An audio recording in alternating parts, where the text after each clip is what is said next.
Šiuo metu galiojantis juridinių asmenų nemokumo įstatymas numato, kad prieš kreipiantis į teismą įmonės vadovas privalo informuoti visus kreditorius apie tai, kad bus kreipiamasi į teismą dėl bankroto bylos iškėlimo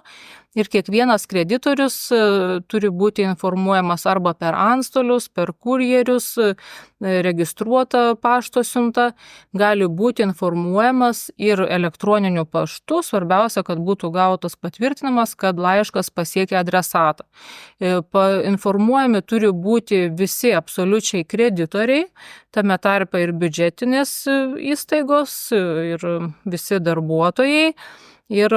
informavimas yra reikalingas tam, kad galimai būtų dar sudarytas susitarimas dėl pagalbos, nes yra informavimą taip pat siūloma sudaryti susitarimą dėl pagalbos, kuris yra, sakyčiau, tikrai daugiau formalus reikalavimas. Per visą savo praktiką nesu mačius nei vieno tokio susitarimo ir nebent būna, kad kartais kai kurie kreditoriai ir pasiūlo savo skolą, sakykime, išdėstyti, pasiūlo dalį skolos galbūt leisti negrąžinti, tačiau didieji kreditoriai dažniausiai to nesiūlo, todėl tik tai kelių kreditorių sutikimas dėl skolos išdėstymo padėties iš esmės nekeičia ir ta formali procedūra tam, kad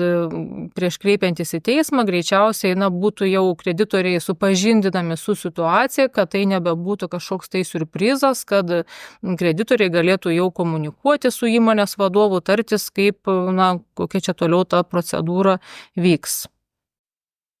Ir kas vyksta toliau po kreditorių informavimo. Tai vidutiniškai ta informavimo procedūra vyksta apie mėnesį laiko, pateikiami tie pranešimai originalūs su parašais teismui, išsiuntimo patvirtinimai arba gavimo elektroninių laiškų patvirtinimai, pateikiamas teismui yra finansinės atskaitomybės dokumentai visi ir pareiškimo pateikimo dieną ir prieš tai einantis, taip pat debitorių kreditorių sąrašai, registrų centrų išrašas ir teismas dažniausiai rašytinė tvarka per mėnesį vidutiniškai priima nutartį dėl bankroto bylos iškėlimo įmonei.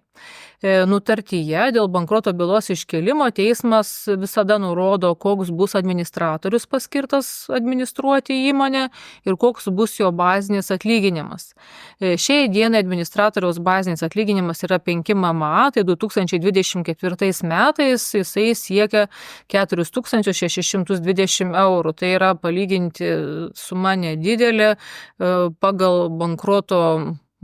trukmę, kiek trunka bankrotas įmonėje, tai ne mažiau kaip pusę metų, sakykime, ir per tą laikotarpį administratorius